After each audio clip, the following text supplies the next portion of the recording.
ചടപ്പിക്കുക എന്നൊരു സ്വഭാവം ഉണ്ടല്ലോ. വൈലത്തൂര് ജലാലുപ്പാപ്പ അവിടെ വരാനുണ്ട്, നമുക്ക് നല്ല ദ്വാ ചെയ്ത ഒന്ന് പോയാ വരാൻ അപ്പം നമുക്ക് ബരോളം അങ്ങനെ വല്ല വൈകിക്കണ്ട. അപ്പോ ഞാൻ പറയുന്നത്, ഓർമ്മപ്പെടുത്തുന്നത്, എവിടെയാണ് ലോകം എത്തി നിൽക്കുന്നത്? ഒരു കാലത്ത് ഊഹിക്കാൻ നമ്മുടെ മലപ്പുറം ജില്ലയിലെ പാവങ്ങൾക്ക് കഴിയോ? പുതിയാപ്പിളയുടെ കൂടെ പോകുന്ന കൂട്ടുകാർ,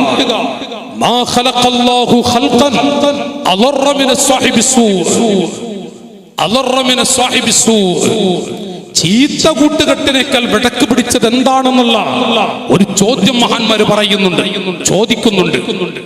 പുതിയാപ്പിളയുടെ കൂടെ പോകുന്ന കൂട്ടുകാർ ഒരു സമയം 2 കൊല്ലം മുമ്പ് വരെ പുതിയാപ്പിള തലയിലേക്ക് കൂട്ടുബന്ധമാണത്രേ, ഒരു രസമാണത്രേ, തമാശയാണത്രേ.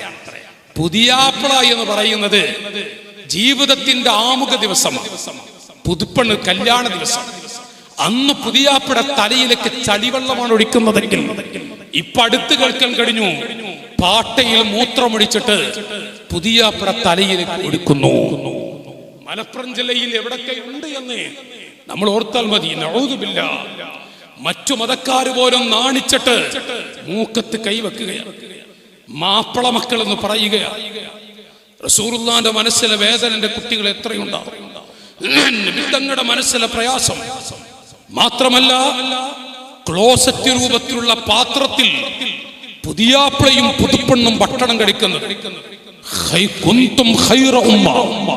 ഉമ്മത്തിലെ ഏറ്റവും ഖൈറിന്റെ അധികാരം എന്ന് പറഞ്ഞ ഈ ഉമ്മത്തിലെ പാവങ്ങളാണ് ഇത് ചെയ്യുന്നതെങ്കിൽ 8 ലക്ഷം 12 ലക്ഷം മുടക്കിയിട്ട് കണ്ണൂർ ജില്ലയിലെ ഒരറയാടത്തിനെ തച്ചു പൊളിച്ചത് കല്യാണ ദിവസം കൂട്ടുബന്ധം. ആര്? ഈ ഉമ്മത്തിലെ മക്കൾ. മോനെ എന്ന് വിളിക്കാൻ ആരെങ്കിലും ഉണ്ടോ? മക്കളെ എന്ന് വിളിക്കാൻ വാപ്പയുണ്ടോ? മോനെ എന്ന് വിളിക്കാൻ നാട്ടിലെ കാരവന്മാരുണ്ടോ? മക്കളെ അരുത്, മോനെ. ഇതൊക്കെ റസൂലുള്ളാഹിന്റെ മനസ്സിൽ എത്ര വേദന ഉണ്ടാക്കും എന്ന് പറഞ്ഞാൽ ആ മക്കൾ മാറി നിൽക്കും. പക്ഷെ ആരാണ് പറയാനുള്ളത്? ഒരു കല്യാണ ദിവസം കാട്ടിക്കൂട്ടുന്ന ഉമ്മ എന്ന് വിളിച്ചിട്ട് ഒരു തുള്ളി പച്ചവെള്ളത്തിന് വേണ്ടി ഉമ്മ എന്ന് വിളിച്ച മക്കൾ 10 കൊല്ലം മുമ്പുള്ള കഥയല്ല, 1 മാസം മുമ്പുള്ള കഥയാണ്, ഇപ്പോഴുമുണ്ട്. എന്നാൽ 4ഉം 5ഉം കല്യാണത്തിന് 4ഉം 5ഉം ദിവസമായി പലതരത്തിലുള്ള ഭക്ഷണങ്ങൾ വിളമ്പുമ്പോ പട്ടിണി കിടക്കുന്നവരെ കൂടെ ഒന്ന് ഓർക്കുന്ന ഒരു മനസ്സ്. പട്ടിണി കിടക്കുന്നവരെ കൊടുക്കട്ട ഭക്ഷണമല്ലേ, ഞാനത് വിമർശിക്കുകയല്ല. പക്ഷേ ക്ലോസറ്റ് രൂപത്തിൽ JCBയിലൂടെ പുതിയാപ്പിള പോകുന്ന പുതുപ്പെണ്ണും പുതിയാപ്പിളയും JCBയിൽ യാത്ര പോകുന്ന കാഴ്ചകൾ. വേറെ നല്ല മനോഹരമായ വാഹനങ്ങളുണ്ട്, ഒന്നും പ്രശ്നമാക്കാതെ ഹബീബായ നബി മുഹമ്മദ് മുസ്തഫ സല്ലല്ലാഹു അലൈഹി വസല്ലം നൂറ്റാണ്ടുകൾക്ക് മുമ്പ് പണ്ഡിത ലോകം മുഖേന പഠിപ്പിക്കുന്ന രംഗമാണ്.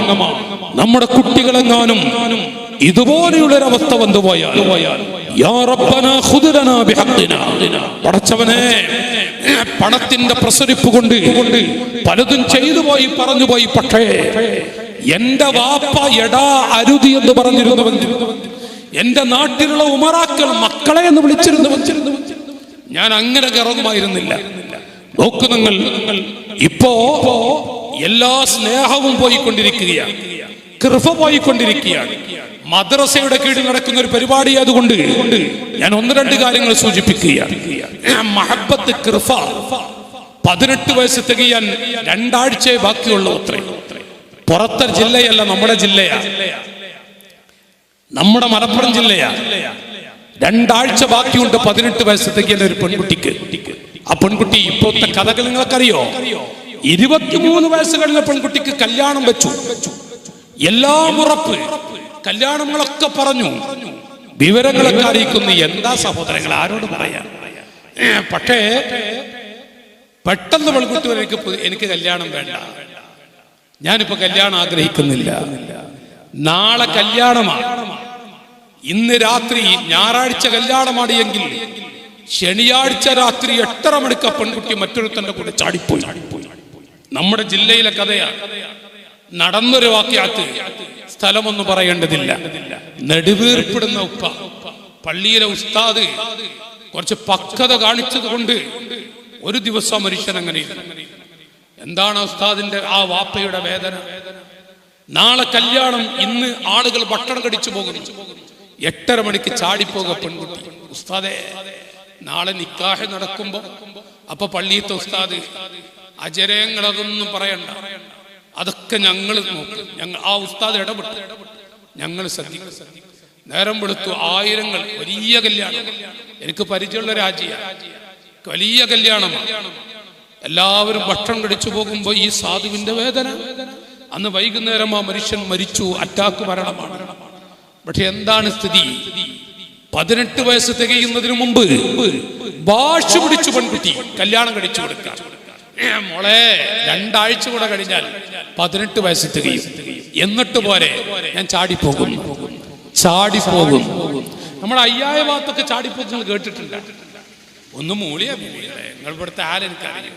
ഇപ്പോഴത്തെ സ്ഥിതി അയ്യായ ഭാഗത്ത് ചാടി കേട്ടിട്ടുണ്ടോ നിങ്ങൾ? ഈ ചാടിപ്പോക്ക് എന്താന്നുള്ളത് കോട്ടൂർ ഉസ്താദിനെ പോലുള്ള മഹാന്മാര് പറയും.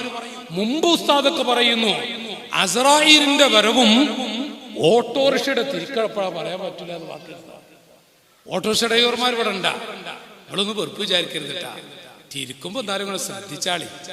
അതോ വലത കടുപ്പാണ് നിങ്ങളെ തിരിക്കൽ. ഓട്ടോറിക്ഷയുടെ തിരിക്കഴപ്പഴാ പറയാൻ പറ്റൂല, അത് ലളിതായിരുന്നു. ഇന്നോ ഉസ്താദിനെ പോലുള്ള ആളുകളുടെ വാക്കുകൾ അസ്രായീലിന്റെ വരവും പെൺകുട്ടികളുടെ ചാടിപ്പോക്കപ്പെടാണെന്ന് പറയാൻ പറ്റൂല. അല്ലാഹു തആല നമുക്ക് കാക്കട്ടെ. വേണമെങ്കിൽ ആമീൻ പറഞ്ഞോളി, അല്ലാഹു കാക്കട്ടെ. ഒരു പെൺകുട്ടി അങ്ങ് ഇറങ്ങി വെക്കട്ടെ. അത് ഞാനാണെങ്കിൽ നിങ്ങളാണ് ജീവിക്കാൻ പറ്റുമോ? നിങ്ങൾ ആലോചിച്ച് നോക്കൊരു പെൺകുട്ടി വാശി പിടിച്ചു, ഉമ്മയോട് പറഞ്ഞു